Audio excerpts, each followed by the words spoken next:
pangaral sa mga Hintil?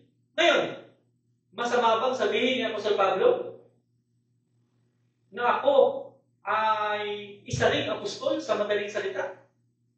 Sapagkat ang naghanda kay Pedro sa pagka-apostol sa pagtuturo ay naghanda rin naman sa akin sa pagka-apostol sa mga Hintil. Maliban ko ba kapag may nabasa ka na ibang tao ang naghalal kay Apostol Pablo sa pagka-apostol, kung sino po si Pilato ang naghalal sa kanya sa pagka-apostol, tama ka, mali ako. Pero hanggat nabasa ko na ang nagtalaga kay Pedro, sino talaga kay Pedro? Ang Panginoong Hesus. Sabi ni Pablo, yung nag-order sa kanya, yung nag-order sa akin. Salamat po. Okay. Pinasa ko po kanina yung nasa Mateo. Sorry po muna. Yung nasa Mateo 5:23. Ito po yung kaligtasan. Ito po yung 5:21. Tama? Ito po yung kaligtasan. Sa Mateo. Sabi ni Jesus Christ, ayon sa sumulat ng ng Mateo, sapagkat sinasabi ko sa inyo, mali pang humigit ang inyong katwiran sa katwiran ng mga eskriba at mga Pariseo, ay hindi kayo makakapasok sa kaharian ng langit. Ayon po sa sumulat ng unknown author ng Mateo, sige. Sabi ni Jesus daw sa salita, mali ba, unless your righteousness exceed with the righteousness of the scribes and the Pharisees, in no way you shall enter the kingdom of heaven. Pastor, ito po bang pananalitang ito ay tinuro din ni Pablo o hindi? Kasi may kondisyon siya, dapat yung katwiran nyo lumampas sa katwiran ng mga Hudyo ang kaligtasan. Pakiantan. Yung tanong, ito po ba makikita po ninyo ganito din ang turo ni Pablo o hindi po? Ganito rin ba turo ni Pablo o hindi? Okay. Dapat unless your righteousness exceed with the righteousness of the scribes. Ito na yung sinasabi ko sa inyo kanina na hindi nyo, nakain nyo lang narinig. That is the covered of the time of transitory period. Okay. During the transitory period, whatever came out from the mouth of Jesus Christ ay ang effectivity nun during His time. Noong panahon na yun, sinabi, kapag hindi humigit sa inyo, hindi inyo humigit ang inyong katuwiran sa katuwiran ng mga Pariseo, hindi kayo makapapasok sa kaharian ng langit. That is during transitory period. Pero pagdating na ng period of grace, iba na ang pangaral. Kasi bakit? Ang turo na kinakailangan na magsisi ng kasalanan, kinakailangan ng mabautismuhan, kinakailangan mo ng tumanggap ng Espiritu Santo. So, hindi na tinuro ni Apostol Pablo kung ano yung tinuro. So, ibig mo sabihin, Pastor, hindi ba po ni Pablo ang turo ni Jesus? Ano po ba? Ano yan? Palo ako? Hindi. Palo. Kasi kahit bakit na, walang problema. Sige, palo. So, base po sa sinasabi ng transitory, kasi pag-transition, pag-iba yun. So, inaamin niyo po na iniba na ni Pablo ang turo ni Jesus Christ. Alam niyo kung bakit? Kasi sabi ni Pablo ni Jesus Christ, hanggang sa mga mawala ang langit at lupa, ni isang kudlit ng pautusan, ay hindi mawala. Wala ano ba sa transitory doon? Wala ng langit, wala ng lupa. Yung kautusan, nandun pa rin. Paano mo ngayon mapapatunan? Paano mo maintindihan? Paano mo ngayon kire-reconcile ito? May transitory period. Lalo ba sinamin mo na iniba talaga ni Pablo ang turo ni Jesus? Pastor? Pastor. Pablo na, okay na ba? Wala akong inaamin na iniba niya ako sa Pablo yung turo. Ay, sabi ko, iba yung utos na ginampanan niya ako sa Pablo. Salamat po. Okay na. Salamat po. Okay na po. Okay, malinaw lang po sa akin. Tingnan lang. May tuloy sa ko. Iba yung ginampanan. Kasi sabi niya ako sa Pablo, ito ang utos niya, hindi ako utusan para mag-bautismo. Kundi mangaral din naman sa pangalan ng Panginoong Jesus. So meron talagang utos kaya ako sa Pablo na yun yung kanyang ginampanan. Hindi naman inutusan si Pablo na gayahin kung ano yung sinabi ng Panginoon na humigit sa katuwiran ng mga Pariseo, hindi kayo makapasok sa langit. Authority ng Panginoon yun. Kaya na sinabi yun, during the time of transitory period. Okay na po? Thank you. Pastor, ikaw ba ay hindi na nagkakasala? O hindi na magkakasala? Sasabihin pa kaya ayon sa Biblia. Okay, ganito. Pero tanongin mo na kita, pwede ko ako magtanong sa'yo. Ngayon? Okay. O sige, bonus ko sa'yo. Ano kasi yun eh? Personal kasi yun eh. Walang problema. Sabi ko naman ng biblical. Biblical. Yung binasa kanina ni Karasi na Hebreo chapter 6. Sagutin mo muna, ikaw ba hindi na magkakasala, Pastor? Sasagutin ko ngayon sa Biblia. Kaya sabi ng ano ba yung salita? Ano ba yung verse na? Chapter 10, verse 26 po. Ng Hebreo. Opo. Chapter 10, verse Okay, hindi mo nabasa yung Pastor. Ito. Nabasa ko yun kaya lang. Puro, anesthesia yung katawan natin. 10 verse 26. Yes. For if ye sin willfully, after that we have received the knowledge of the truth, there remaineth no more sacrifice for sin. Ngayon, kung magkakasala man ako, ay hindi kasalanan gustong-gusto kong gawin.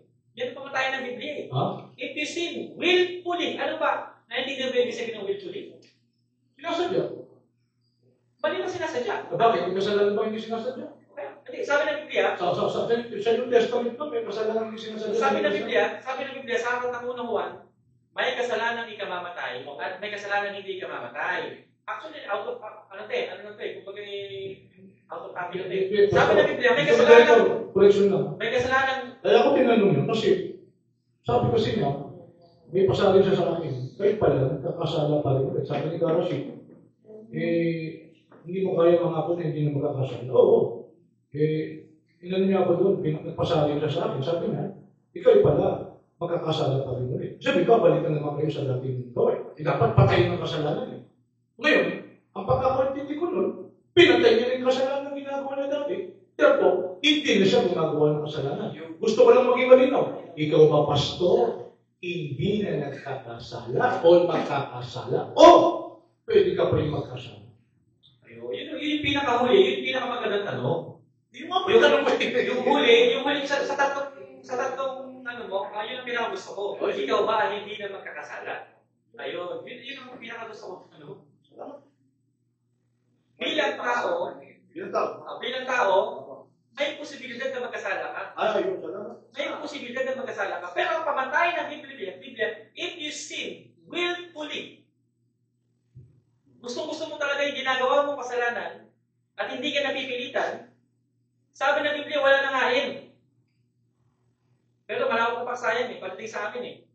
Ngayon, sabi ng Biblia, kung ang iyong kapatid ay nagkasala na kasalanan, hindi ka mamatay. Kasi ano ba ang kasalanan hindi ka mamatay? Yung kasalanan na hindi mo naman sinasadya. Well, in fact, meron kang tinatawag na white lies eh. Hindi mo naman gusto mong magsinungaling. Pero sa isang pagkakataon na napilitan ka, hindi mo talaga gusto. Nadulas ka. Hindi kasalanan hindi ka mamatay. Ano yung kasalanan hindi ka mamatay? Talaga hindi ka mapatawad. Katulad ng pangumusog sa Espiritu Santo. Okay na po? Okay. Last question na sir.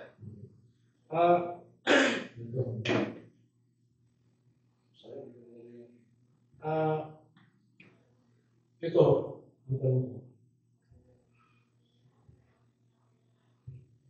Sabi mo ninyo ay kailangan patayin ang kasalanan. Sabi ng Biblia ba yun? Sabihin kali sa Biblia. Binasal sa Biblia. Sige na. Patayin ang kasalanan. Opo. Tapos tinatanong ko kayo ngayon kung hindi na kayo magkakasala. So kayo pala pwede pang magkasala. Tama po ba, Pastor? Yes, of course. Okay. Ngayon, ang sabi po sa Hebreo, 10:26, kapag tayo'y nagkasalang muli, sa isang translation, hindi ko lang dala, nasa baba, if we decide to commit sin, wala nang ating nabigyan. Pastor, wala akong nakalagay doon. Kasalanan ikamamatay at kasalanan hindi kamamatay. Ang nakalagay ito, general na kasalanan. Pakibasa mga sa chapter 10, verse 23. Pakibasa mo ito. 2 minutes na lang. Hebreo 10:26. 10:26.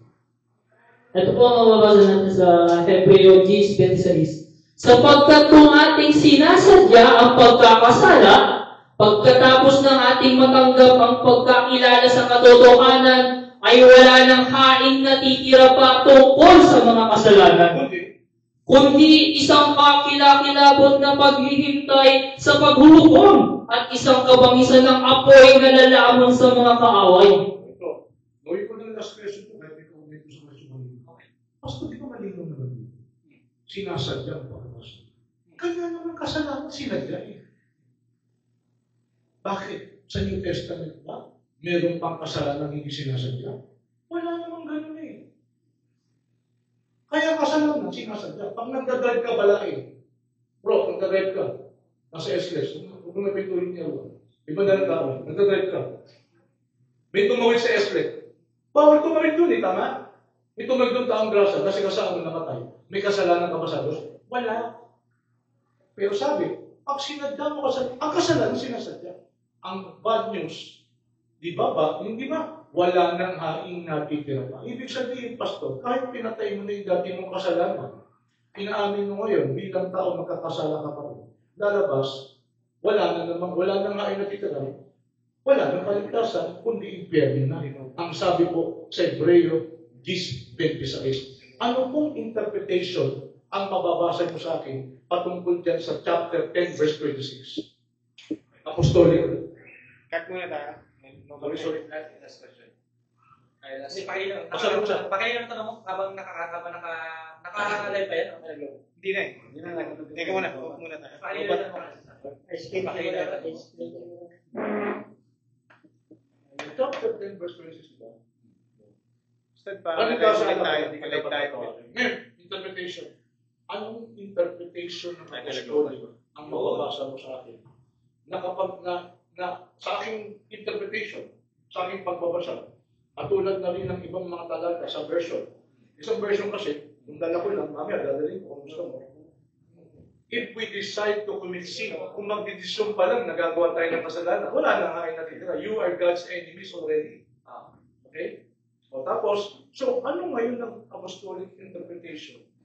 Na sa lumot sa interpretation na sinasabi ko, na kapag nagkasala ang isang Kristiyano, wala nang kapatawaran, impyerno ka na. Sabi ng kalata ng chapter 10, verse 26. Nasaan ang pag-asa mo? Ha? Ganito ba? Hindi na. Lobat kasi. Password na. I-relate mo. Sa Bro, pwede bang umihi mo na? Oh, Relate ka naman. Ha?